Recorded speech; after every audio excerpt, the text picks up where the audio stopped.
तो देवताओं के जो राजा हैं इंद्र, उन्होंने क्या किया, ऐसा अवसर जान करके लोगों के हृदय में उच्चाटन पैदा कर दिया। हरिओम। तो जितने भी अयोध्यावासी थे ना, उन देवताओं के उच्चाटन से क्या हुआ कि कभी तो उन्हें जो है जब घर की याद करें तो उन्हें घर ठीक लगने लगे कि चलो भाई घर को ही चलते, और जब राम जी की तरफ देखते हैं तो फिर उन्हें ऐसा लगता है कि राम जी के ही पास रहे। माने कि सारी प्रजा की मनोवृत्ति जो है दुचित्त कर दी, दो चित्त हो गए या जो है प्रजा का मन, और दो चित्त जो हो जाता है वो संतोष को प्राप्त नहीं कर पाता है। इसलिए ऐसी स्थिति हो गई लोगों की कि क्षण में ही तो घर अच्छा लगे और क्षण में ही वन अच्छा लगे। भोलेनाथ कहते हैं कि भवानी, अब तो भगवान श्री राम जी ने यथा योग सभी की विदाई की, और ये अयोध्या का पूरा समाज भगवान से आज्ञा लेकर के और अयोध्या को लौटने लगा। काकुशुंड जी महाराज कहते हैं कि ये पूरा समाज किस तरह से जा रहा है अयोध्या की तरफ। अरे प्रभु गुण ग्राम गणत मन माही नाम हरि,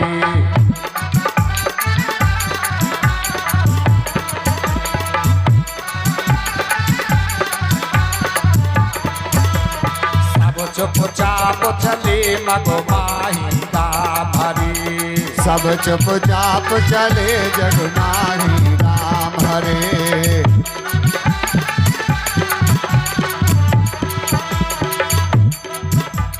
जमुना उतर पार सब भयऊ राम रे, शोभा सर बिन भोजन गयऊ राम हरे, शोभा सर बिन भोजन गयो राम हरे, शोभा सर बिन भोजन गयो राम हरे।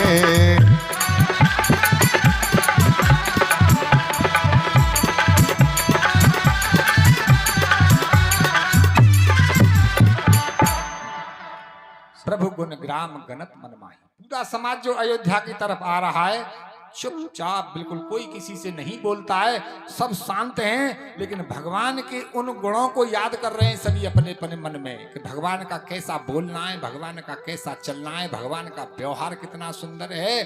भगवान की जो है विशेषताओं को अपने हृदय में वर्णन करते हुए सभी अयोध्यावासी धीरे धीरे अयोध्या की तरफ चलने लगे।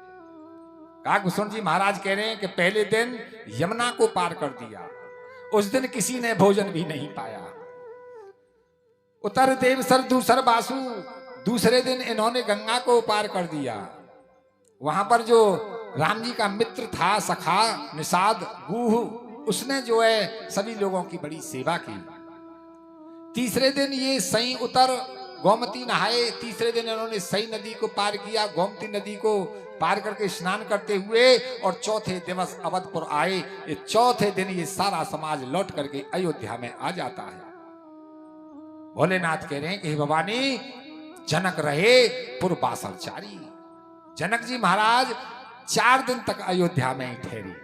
क्यों कि राजकाज सब भांत समारी, जो अयोध्या के राजकाज की व्यवस्था बिगड़ गई थी ना, इधर उधर जो है हो गई थी छिन्न भिन्न, उस सारी व्यवस्था को जनक जी महाराज ने सुधार दिया। और फिर जनक जी महाराज भी अपने समाज को लेकर के ये भी जो है जनकपुर को चले गए। याज्ञवल्क्य मुनि कहते हैं कि भरद्वाज, राम दरअसल लग लोग सब करई नेम उपवास। राम जी के दर्शन की इच्छा से सभी अयोध्यावासी व्रत करते हैं, उपवास करते हैं, है कि 14 वर्ष के बाद में हमें जल्दी भगवान का दर्शन हो। और तज तज भूषण भोग सुख, उस अयोध्या में बहुत ही सुख और संपत्ति है, लेकिन अयोध्या वासियों ने सारे सुख और संपत्ति को त्याग दिया है। भगवान के लिए भजन करते हैं, नेम करते हैं, व्रत करते हैं। नेम क्या करते हैं, कैसे नेम है, सब व्रत करते हैं। ऐसा बतलाते हैं कि भरत जी के राज्य में ना तो कोई मरा और ना कोई पैदा हुआ। 14 बरस तक ना तो अयोध्या में कोई मरा और ना कोई हरिओम। इस रामचरित मानस में तो नहीं है, लेकिन और रामचरित मानसों में ये आती है कि भरत जी ने ये बात कही है कि प्रभु 14 बरस तक मैं कैसे जी पाऊंगा आपके बिना। तो राम जी ने कह दिया कि तू जा, और मैं काल से जो है आज्ञा देता हूं काल को कि वो 14 वर्ष तक अयोध्या में नहीं आएगा। तो मरा तो कोई इसलिए नहीं कि 14 वर्ष तक काल अयोध्या में प्रवेश नहीं किया। और ये पैदा जो बच्चे पैदा क्यों नहीं हुए, तो वो इस ये दोहा संतुष्ट करता है कि राम दरस हित लोग सब करई नेम उपवास, सब व्रत धारण करते हैं, नेम से रहते हैं और सारे जो है आभूषणों को और भोगों को त्याग दिया है। जियत अवधि की आस, 14 वर्ष की जो अवधि है ना कि 14 वर्ष के बाद में हमें भगवान का दर्शन होगा, केवल इसी आशा से ये लोग जीते हैं, इसलिए कोई पैदा भी नहीं हुआ। जय हो। बोलिए आनंद कंद भगवान की जय। उसके बाद में फिर भरत जी ने सुंदर सेवकों को और मंत्रियों को अपने पास बुलाया और सभी को समझाया कि देखो ये राम जी का राज्य है, मेरा राज्य नहीं है। मैं तो जो है भगवान का भजन करूंगा, ये राज्य जो तुम्हें चलाना है, कोई भी गड़बड़ी नहीं होनी चाहिए। तो निज निज काज पाए सब औदे, ये सभी जो है मंत्री अपने अपने कार्य पर जो सुचारू रूप से लग गए। उसके बाद में फिर भरत जी ने अपने छोटे भाई शत्रुघ्न को अपने पास बुलाया और समझाया कि भैया शत्रुघ्न, तुम्हें और कोई काम नहीं देखना है, केवल सौंपी मात सकल सेवकाई, तुम्हें माताओं की देख रेख रखनी है, माताओं को कोई परेशानी नहीं होनी चाहिए। भरत जी को शत्रुघ्न जी को माताओं की सेवा पर लगा दिया। उसके बाद में फिर नगर के सारे ब्राह्मणों को भरत जी ने बुलाया और उनसे ये बात कही कि हे ब्राह्मण लोगों, यदि तुम्हें कोई कैसी परेशानी हो, ऊंच नीच कारज भल पोचू, जैसा भी कोई कार्य हो, संकोच मत करना, सीधे मुझसे कहना, मैं जो है आपकी उस सेवा को करूंगा। फिर अपने परिवार वालों को बुलाया, प्रजा को बुलाया और समाधान कर सुबस बसाए। भरत जी ने सभी का समाधान कर दिया और सभी को जो है अयोध्या में ठीक सुचारू रूप से बसा दिया। उसके बाद में भरत जी फिर अपने गुरुदेव के पास गए और हाथ जोड़कर गुरुदेव से ये बात कही कि हे गुरुदेव, यदि आपकी आज्ञा हो तो मैं कुछ नेम से रहूं। गुरुदेव कहने लगे कि हे भरत, तुम राम जी के छोटे भाई हो, भला ऐसा क्यों नहीं कहोगे, जैसे तुम्हारी इच्छा हो ऐसे रहो। गुरुदेव से आज्ञा लेकर के भरत जी लौटे और फिर भरत जी ने क्या किया, अरे सुन सिख पाए बसी असीस बड़ा, कनक बोल दिन साध,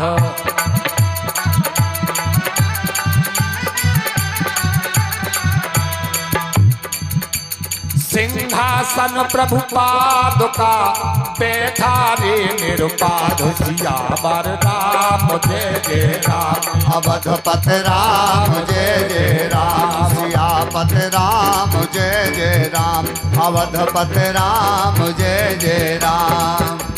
मंगल भवन अमंगल हारी, जय जय सीता राम हरे। मंगल भवन अमंगल हारी, जय जय सीता राम हरे। प्रभु सुत दशरथ अजर बिहारी, जय जय राधे श्याम हरे। प्रभु सुत दशरथ अजर बिहारी, जय जय राधे श्याम हरे।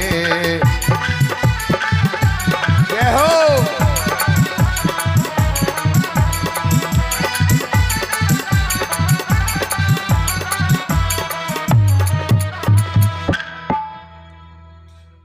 सुन सिख पाए आशीष, अपने गुरुदेव से आज्ञा पाकर के आशीर्वाद प्राप्त करके और क्या किया भरत जी ने कि गणक बोल, फिर माने ज्योतिषियों को अपने पास बुलाया और ज्योतिषियों से ये बात कही कि ज्योतिषियों, मैं जो भगवान के चरण खड़ाऊ लेकर के आया हूं ना, इन चरण खड़ाओं को इस राज सिंहासन पर स्थापित करना चाहता हूं, इसलिए कोई शुभ मुहूर्त बताओ। और जो भी ज्योतिषियों ने शुभ मुहूर्त जो समय बताया, सिंहासन प्रभु पादुका, भरत जी ने उन भगवान की पादुकाओं को, चरण खड़ाओं को शुभ समय में उस सिंहासन पर स्थापित कर दिया। काकभूषण जी महाराज कहते हैं कि हे गरुड़ जी, राम मात गुरपद शिवकाई, माने कि फिर भरत जी राम जी की माता कौशल्या के पास गए और जाकर के उनसे आज्ञा मांगी और उनसे आज्ञा लेकर के भरत जी ने अयोध्या से हट करके एक नंदी गांव है, उस नंदी गांव में जाकर के और परन कुटीरा जैसी चित्रकूट में भगवान की कुटी देख करके आए थे घास फूस की। उस नंदी गांव में भरत जी ने ऐसी घास फूस की कुटिया को बना लिया और कीन निवास धर्म धुर धीरा, ऐसे धैर्यवान भरत जी ने उस कुटी में, घास फूस की कुटी में रहना प्रारंभ कर दिया। अब भरत जी ने विचार किया कि मेरे स्वामी प्रभु श्री राम जी मुनियों के से वस्त्रों में रहते हैं, तो मुझे ये राजसी जो आभूषण और वस्त्र पहनने ठीक नहीं है, इसलिए भरत जी ने राजसी वस्त्र और आभूषणों का भी त्याग कर दिया और जैसा भगवान का वेश देख करके आए थे सन्यासियों के से बाने में, भरत जी ने भी वही बलकल वस्त्रों को धारण कर लिया। भगवान की सी उन्होंने जटाओं को बना लिया।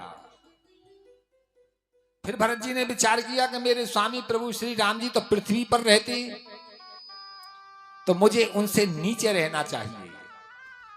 ऐसा विचार करके भरत जी ने जमीन में एक गड्ढा खुदवा लिया और उस गड्ढे में कुशा का आसन बिछा करके भरत जी उसी पर बैठ करके भजन करने लगे। काकभूषण जी महाराज कहते हैं कि हे गरुड़ जी, अयोध्या का जो राज्य है, जो धन है, वो इतना है कि स्वर्ग में भी नहीं है। जो कुबेर महाराज है ना, जो धन के भंडारी हैं, वो भी अयोध्या के धन को, संपत्ति को देख करके लज्जित हो जाते हैं। अरे कि इतना धन तो मेरे पास भी नहीं है कि जितना धन अयोध्या में। ऐसे सुंदर राज्य का और आभूषणों का और धन संपत्ति का भरत जी ने तिनके के समान त्याग कर दिया और बिना ही राग के भरत जी जो है उस नंदी गांव में पर्णकुटी बना करके रहते हैं। क्या काम है भरत जी का? प्रमुख काम बस भरत जी इतना ही करते हैं क्या कि निज पूजत प्रभु पावरी, प्रीत न हृदय समात।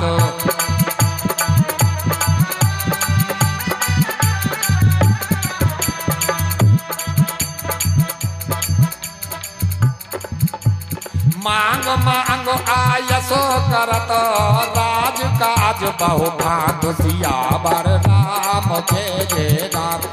अवधपत राम जय जय राम, सियापत राम जय जय राम, अवधपत राम जय जय राम।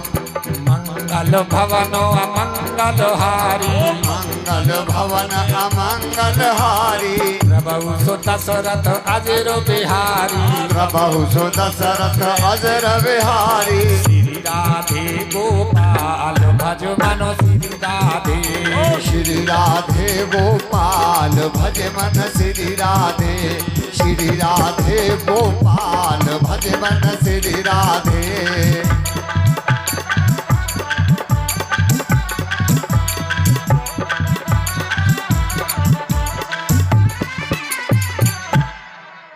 निज पूजत प्रभु पावरी। भरत जी का यही काम है कि सुबह को जैसे ही अपनी कुटिया में उठते हैं, अपनी नित्य क्रियाओं को करते हैं, स्नान ध्यान, और स्नान ध्यान से पवित्र होकर के सबसे पहले अयोध्या में आते हैं, जहां भगवान श्री राम जी का सिंहासन पर जो चरण पादुकाएं रखी हैं, भरत जी बड़े आदर के साथ उन चरण पादुकाओं को नमस्कार करते हैं, प्रणाम करते हैं और फिर अपना वहीं कुटी में पहुंच जाते हैं। ये भरत जी का नेम बना हुआ है। और मांग मांग आयस करें, उन चरण पादुकाओं से ही आज्ञा लेकर के राज के सारे कार्यों को भरत जी करते हैं। शंकर भगवान कहते हैं कि हे पार्वती, मैंने अयोध्या के लोगों का जो प्रेम है राम जी के प्रति और भरत जी का जो प्रेम है राम जी के प्रति, उसको तुम्हें कह करके सुना दिया। मत अनुरूप अनूप सुहाई। जैसी मेरी बुद्धि थी, मैंने अपनी बुद्धि के अनुसार तुम्हें भगवान के पावन चरित्रों को कह करके सुना दिया। अब आगे की बात सुनो। अब प्रभु चरित्र सुनाऊं अति पावन। भोलेनाथ कह रहे हैं कि हे भवानी, अब तुम भगवान के उन पावन माने पवित्र चरित्रों को सुनो कि जो भगवान वन में करते हैं।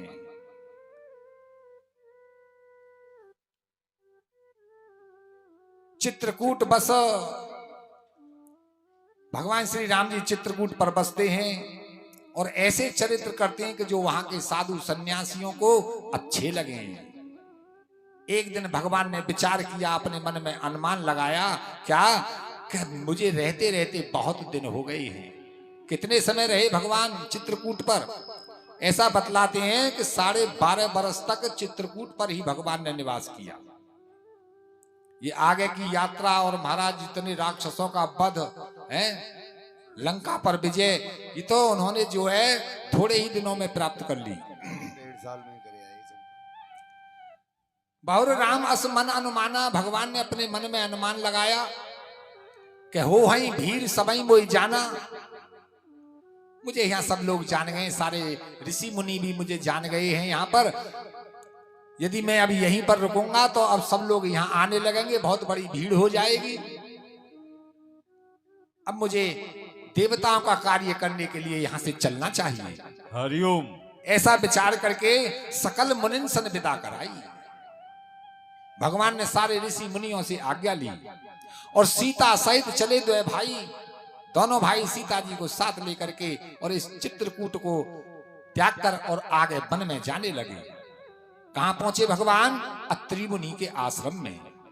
चित्रकूट से 20 किलोमीटर आगे है अत्रि मुनि का आश्रम।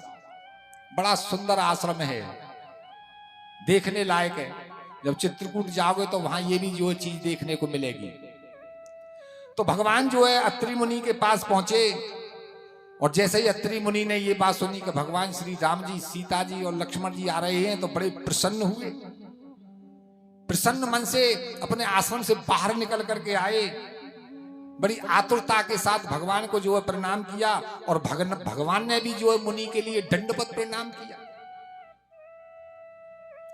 मुनि ने जैसे ही भगवान को देखा तो उनके नेत्र ठंडे हो गए और बड़े आदर के साथ सीताराम लक्ष्मण को अत्रि मुनि अपने आश्रम में लेवा ले गए। भगवान को सुंदर आसन पर बैठाया, भगवान की स्तुति की, भगवान की पूजा की। और शंकर भगवान कहते हैं कि भगवान श्री राम जी तो अत्रि मुनि से सत्संग करने के लिए बैठ गए और सीता जी कहाँ ना बैठी कि जो अत्रि मुनि की पत्नी थी अनुसुईया जी, सीता जी अनुसुईया जी के पास जाकर के बैठ गए। हरिओम। अनुसुईया के पद गए सीता। सीता जी ने अनुसुईया जी के चरणों में प्रणाम किया। वो सीता जी बड़ी सुशील हैं, बड़ी विनम्र हैं, बार बार उन अनुसुईया जी से मिलती हैं। और जो ऋषि की पत्नी है अनुसुईया, उनके मन में भी बड़ा सुख है, बड़ा आनंद है। क्यों कि जगत जननी सीता जी आज उनके आश्रम में उनके समक्ष बैठी हुई है। आशीष दे निकट बैठाई, सीता जी को आशीर्वाद दिया, अपने पास में बैठा लिया। अब अनुसुईया जी ने विचार किया कि ये सीता 14 बरस तक काफी समय तक वन में रहेगी और आगे वन बड़ा भयानक है, कहीं जल की व्यवस्था हुई न हुई, इसके कपड़े जब गंदे हो जाया करेंगे तो धुलने की व्यवस्था कैसे बनेगी। इसलिए उन अनुसुईया जी के पास में दिव्य वस्त्र थे। क्या हुआ?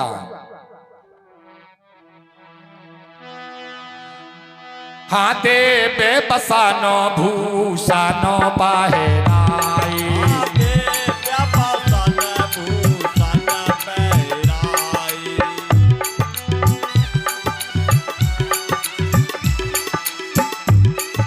चेने तो नूतन अमल सोहाई,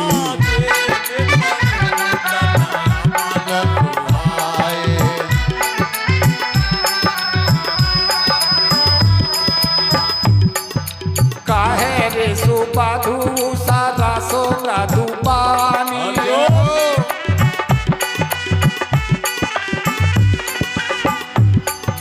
नारी धर्म का ब्याज बखानी, मंगल भवन मंगल हारी। ओ मंगल भवन मंगल हारी।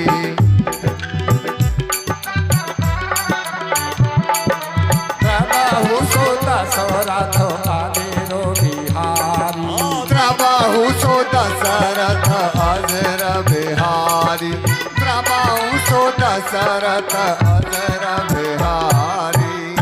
कृपया ध्यान दें, ये कुछ दानदाताओं की सूची है जिसमें सुभाष चाचा जी ने 501 रुपए, सतपाल सिंह जी ने 501 रुपए, समय सिंह फौजी 201 रुपए और डॉक्टर साहब प्रदीप प्रमोद डिप्टी सिंह 101 रुपए। और हमारे टीटू प्रधान जी का कहना है, उनका नम्र निवेदन है कि मंदिर की नव निर्माण के लिए दानदाता ज्यादा से ज्यादा दान दें, इनका हाथ जोड़कर नम्र निवेदन है ताकि इसका जीर्णोद्धार किया जा सके। इसमें कीबोर्ड वाले आ जाएं, कीबोर्ड पे कुछ ना कुछ आगे कार्य किया जाए और दान देते रहे। ये बहुत छोटी सूची है। अभी एक बार ऊंची आवाज में जयकारा लगाएंगे, हाथ उठा के ऊंचे करके, सभी ऊंचे हाथ करके जयकारा लगाना है। बोलिए राजा रामचंद्र भगवान की जय।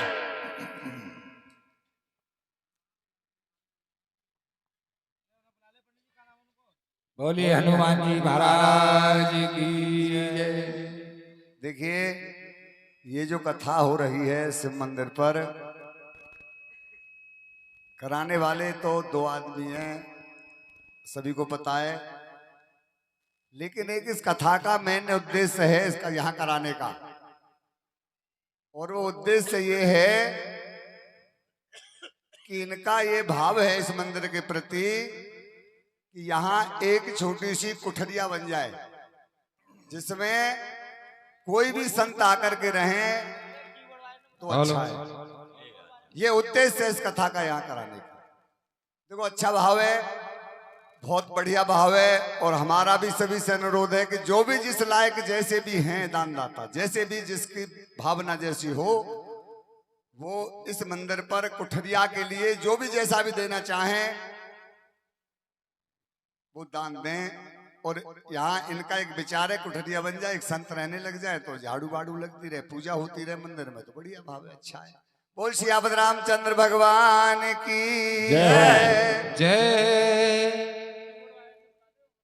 कीबोर्ड वाले भैया कीबोर्ड पे आ जाओ। जगमोहन जी, जगमोहन जी, जगमोहन जी।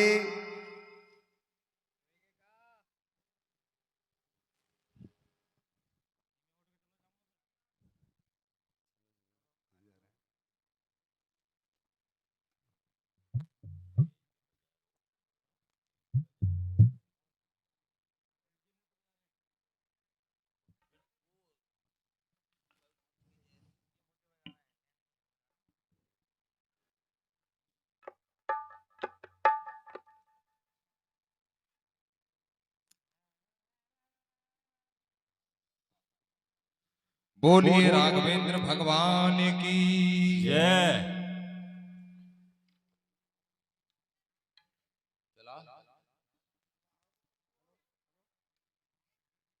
अरे कीबोर्ड कैसे बंद है भैया? चलो जी। Hello hello hello hello hello. Ram नाम के हीरे मोती हेलो। मैं बिखराऊं गली गली, ले लो रे कोई राम का प्यारा, शोर मचाऊं गली गली। बोलो राम, बोलो राम, बोलो राम, राम राम, बोलो राम, बोलो राम, बोलो राम राम राम। राम के हीरे मोती मैं बिखराऊं गली गली, ले लो रे कोई राम का प्यारा, शोर मचाऊं गली गली। बोलो राम, बोलो राम, बोलो राम, राम राम, बोलो राम, बोलो राम, बोलो राम, राम राम।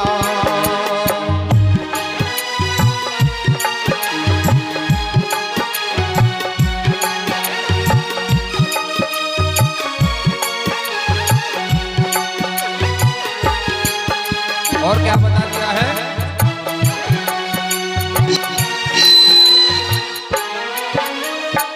माया के दीवानों सुन लो, एक दिन ऐसा आएगा, ऐसा आएगा,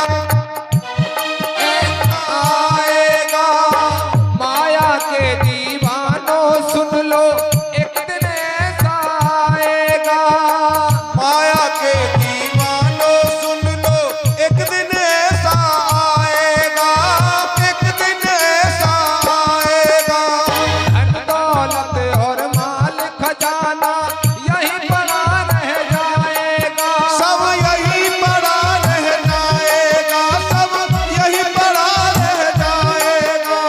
सुंदर काया मिट्टी होगी हो,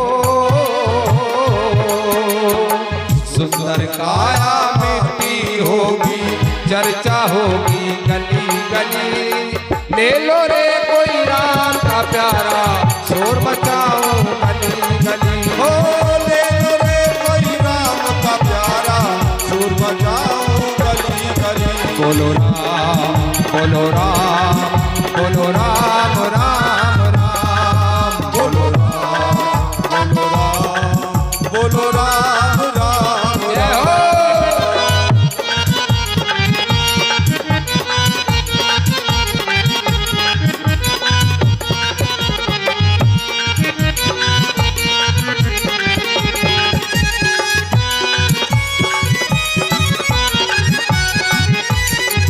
हो।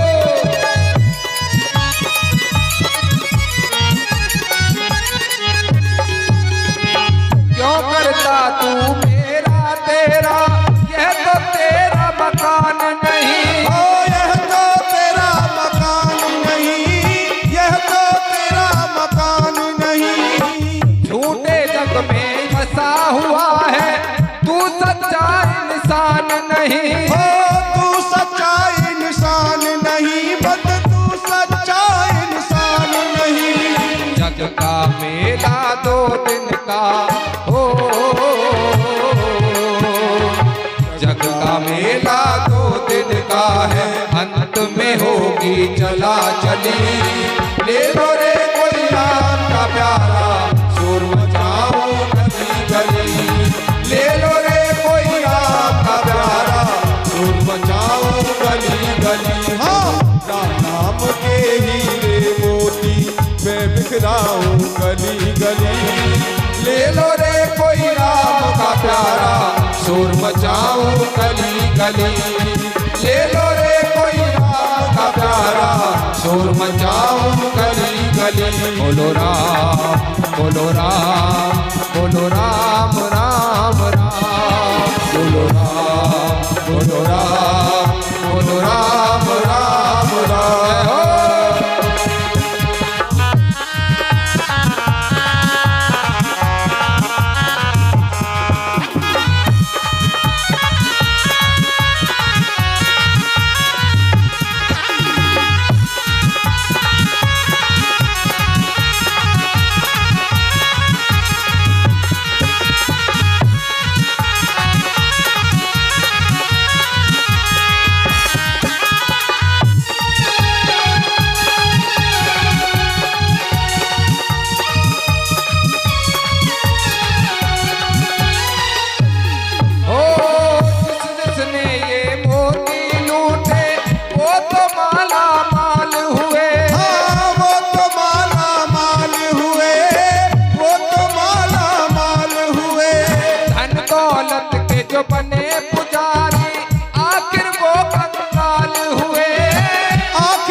सुनाऊं खरी खरी।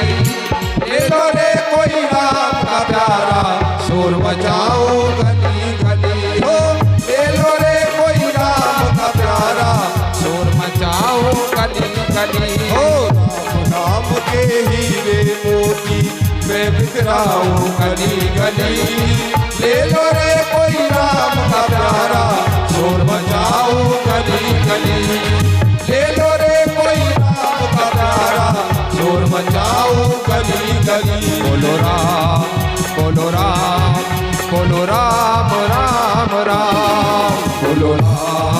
बोलो राम, बोलो राम राम राम।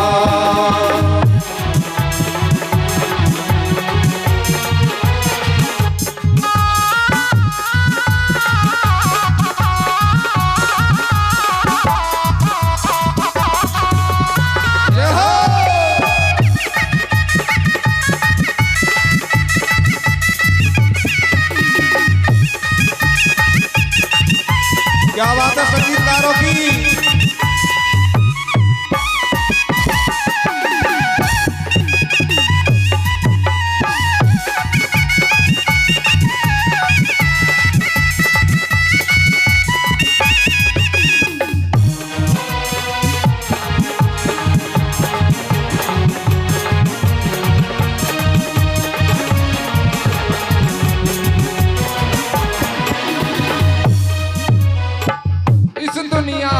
कब तक बदले तू अपना कहलाएगा, तू अपना कहलाएगा, तू अपना कहलाएगा। राम नाम को भूल गया तू अंत समय पछताएगा, अंत समय पछताएगा, तू अंत समय पछताएगा। 2 दिन का ये चमन खिला है, 2 दिन का ये चमन खिला है, फिर मुरझाए कली कली। ले लो रे कोई राम का प्यारा, शोर मचाऊं गली गली। ले लो रे कोई राम का प्यारा। हो राम नाम के हीरे मोती मैं बिखराऊं गली गली। ले लो रे कोई राम का प्यारा, शोर मचाऊं गली गली। ओ ले लो रे कोई राम का प्यारा, शोर मचाऊं गली गली। बोलो राम, बोलो राम, बोलो राम, बोलो राम, बोलो राम, बोलो राम जी।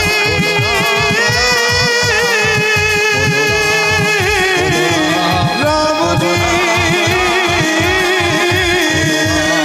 मेरे राम, मेरे राम, ओ राम जी। बोलिए राघवेंद्र भगवान की आवाज आई नहीं, पंडित जी तक भी ना पहुंची। एक बार हाथ उठाइए सभी, बोलिए राघवेंद्र भगवान की। क्योंकि हमारे हिंदू धर्म में, सनातन धर्म में जब भी जयकारा लगाया जाता है, दोनों हाथ सर से ऊपर उठा करके लगाया जाता है। एक बार और बोलिए राघवेंद्र भगवान की। आइए वहीं कथा के प्रसंग पर माता जानकी को अनुसुईया जी शिक्षा देने लगी, समझाने लगी। पहले तो दिव्य वस्त्र पहनाए,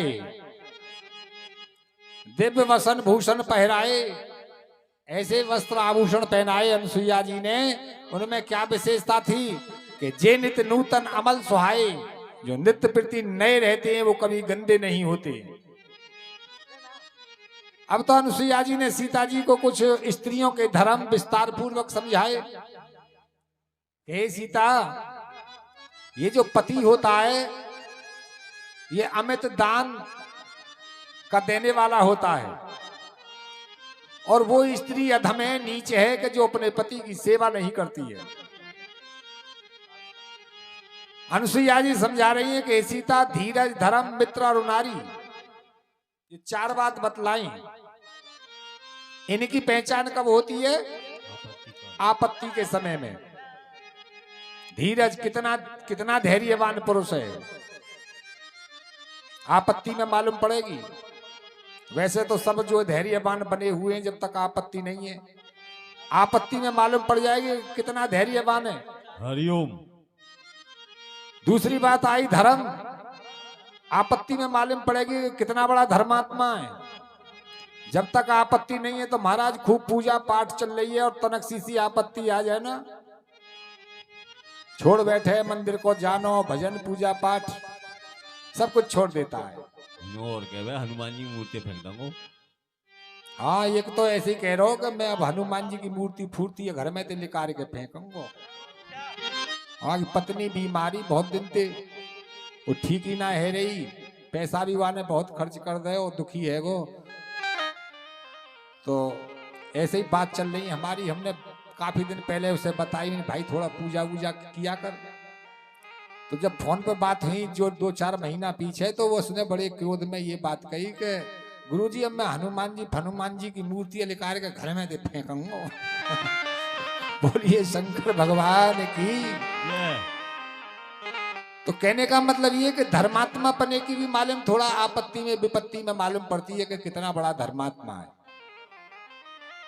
और मित्र की भी मालूम पड़ती है आपत्ति काल में कि कितना बड़ा मित्र है हमारा, कैसा मित्र है ये। जब तक हमारी जेब में जान है ना, जब तक तो हमारे बहुत से मित्र हैं,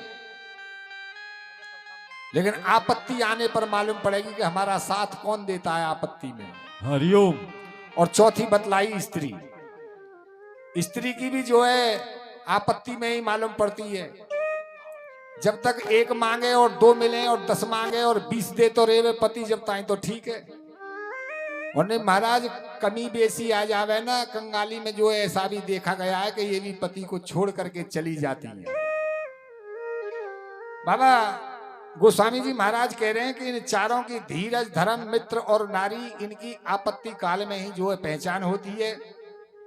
अनसुईया जी समझा रही है, सीता देख पति चाहे कैसा भी हो, वृद्ध रोग बस जड़ धनहीना, चाहे वृद्ध हो, चाहे रोगीला हो, चाहे मूर्ख हो, चाहे धनहीन हो, चाहे अंधा हो, बहरा हो, कोड़ी हो, कलंकी हो, यदि कोई स्त्री अरे ऐसे उपति कर किए अपमाना राम हरि,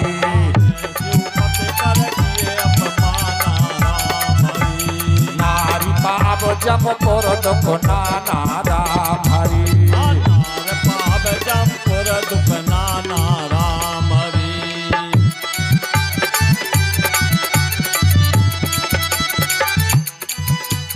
एक ही धर्म एक व्रत में मारा मरे, काय वचन मन पति पद प्रेमा राम हरि, काय वचन मन पति पद प्रेमा राम हरि, काय वचन मन पति पद प्रेमा राम हरि।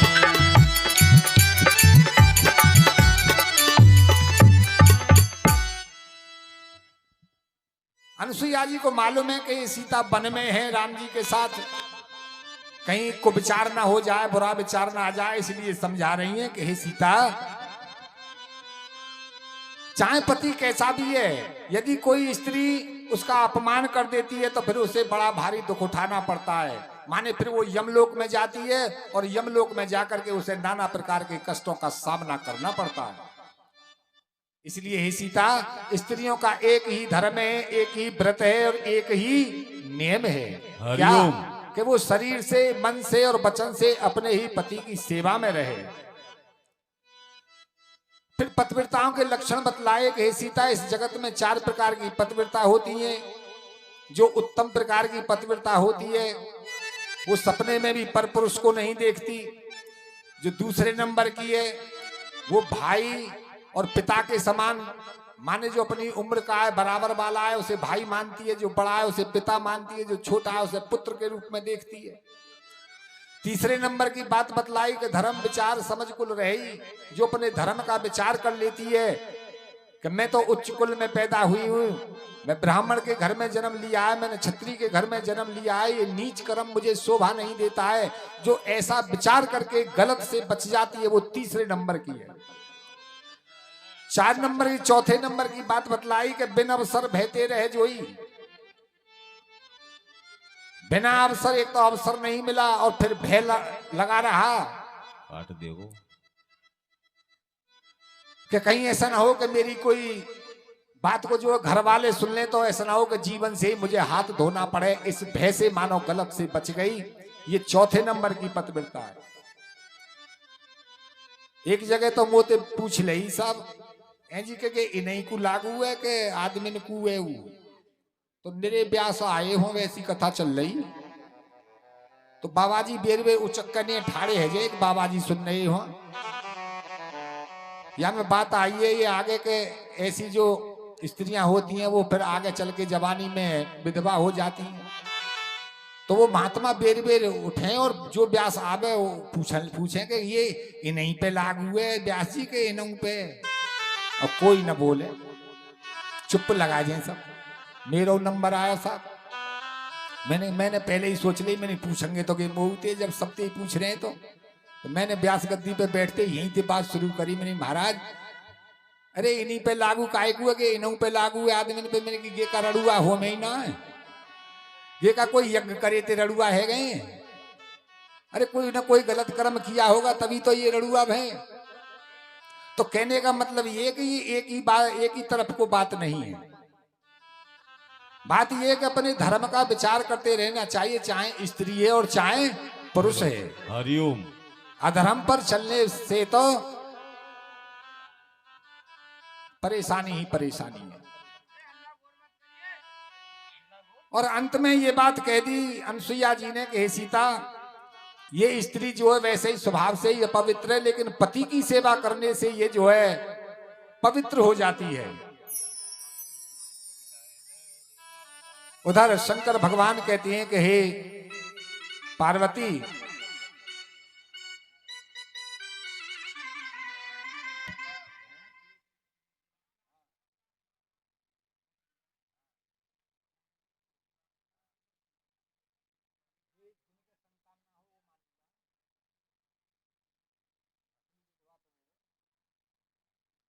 हाँ चौधरी साहब ने बात पूछी है कि ये कैसे विधवा हो गई राम जी की माँ। असल बात तो ये कि विधवा वो है कि जिसके संतान नहीं है। संतान होने से पहले ही जो विधवा हो जाती है, असल तो विधवा वो है जिसके पुत्र हैं पौत्र हैं। वो क्या विधवा है? एक गाड़ी कुनवा जाके मौजूद है, वो विधवा नहीं मानी जाएगी। विधवा तो वास्तव में वो है कि कोई संतान भी पैदा हुई नहीं और पति जो है उनके स्वर्ग लोग चले गए। असल तो विधवा वो मानी जाती है। जवानी में बोलिए शंकर भगवान की जय। तो ये बात कही, भोलेनाथ कह रहे हैं कि भवानी, माता अनुसुईया ने सीता जी को समझाया। सीता जी को बड़ी प्रसन्नता हुई। सीता जी ने अनुसुईया जी के चरणों में मस्तक नवाया और उधर राम जी का भी सत्संग हो लिया। तो राम जी ने मुनि से चलने की आज्ञा मांगी और मुनि से आज्ञा लेकर के ये राम जी आगे वन में चल देते हैं। शंकर भगवान कह रहे हैं कि हे भवानी,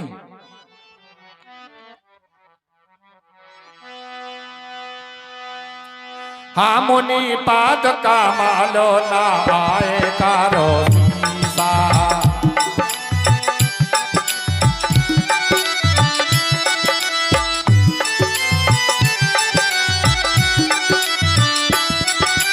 चले ये बनाही सोरो नार मोनीसा।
मुनि पद कमल नाय।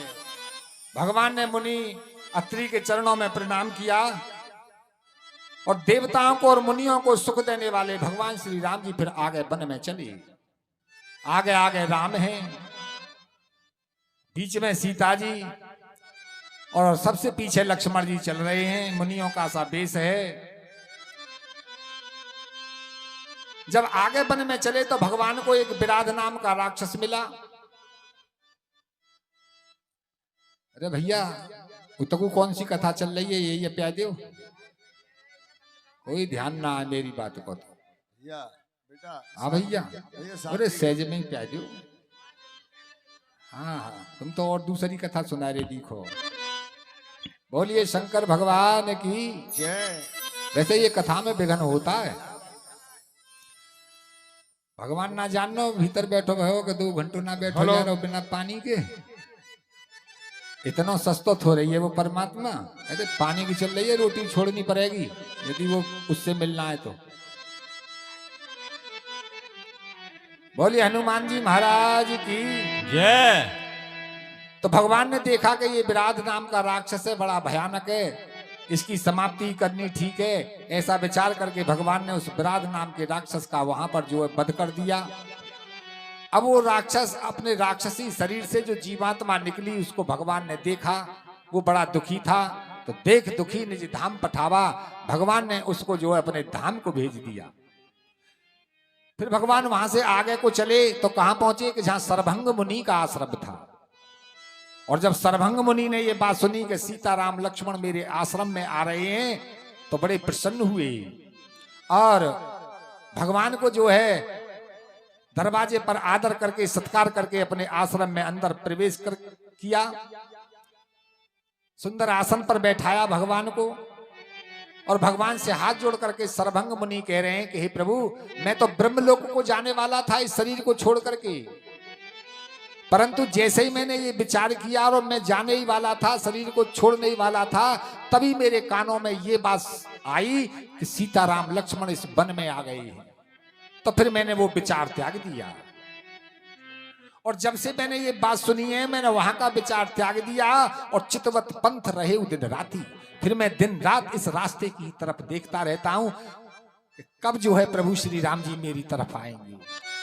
और हे प्रभु, अब आपका दर्शन करके मेरी जो छाती है वो ठंडी हो गई है। मुनि सरभंग भगवान से प्रार्थना कर रहे हैं कि हे प्रभु, मैंने तो कोई साधन भी नहीं किया है, मैंने कोई भजन नहीं किया है, परंतु आपने मेरे ऊपर बड़ी कृपा की है कि जो मुझे दर्शन दिया है। फिर कह रहे हैं सरभंग मुनि कि ये आपका कोई एहसान भी नहीं है मेरे ऊपर, क्योंकि आपका जो स्वभाव है ना वो ऐसा ही है कि आप अपने भक्तों की देख रेख करते हो, आप उनका ध्यान रखते हो, ये आपका प्रण भी है। हाथ जोड़ करके निवेदन किया सरभंग मुनि ने कि प्रभु, अब मेरी आपसे एक प्रार्थना है कि क्या कि मैं अपने शरीर को छोड़ना चाहता हूं और जब तक मैं अपने शरीर को छोड़ूं तब तक आप मेरे सामने ही खड़े रहो। ऐसा कहकर के और मुनि सरभंग ने एक चिता बनाई और सुंदर चिता बना करके मुनि सरभंग उस पर बैठ गए। भगवान श्री राम और लक्ष्मण और सीता जी का ध्यान किया और उनका ध्यान करते हुए मुनि सरभंग ने क्या किया, अरे असो का ही जोग आगे नोता नजारा राम हरि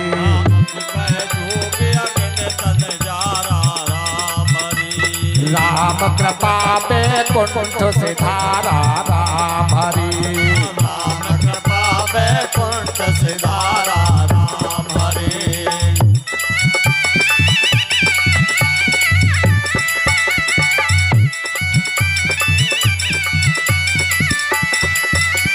ऋषि का आए मुनि पर गत देखी राम रे भय सुखी निज हृदय विशेषी राम रे